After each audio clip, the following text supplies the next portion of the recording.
Kasi ako alam na parami ng paglilingkod sa akin.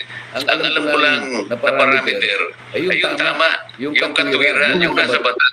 Hanggang doon lang ako, pagka wala na sa batas, hindi ko na alam kung paano ko ilalaban. Labas sa batas, hindi ako lalaban. Alam niyo, Senator Marcoleta, ang nagugustuhan kasi namin sa inyo ay ang inyong common sense approach sa mga bagay-bagay. Napakaligaw ninyong mapaliwanag. Alam namin na hindi nyo kami pinaikot-ikot. At kung nakakarelate talaga ang bayan sa inyong mga sinasabi, binabanggit, at kung ano pa. At higit sa lahat, Senator Marcoleta, napakadali niyong magtanong.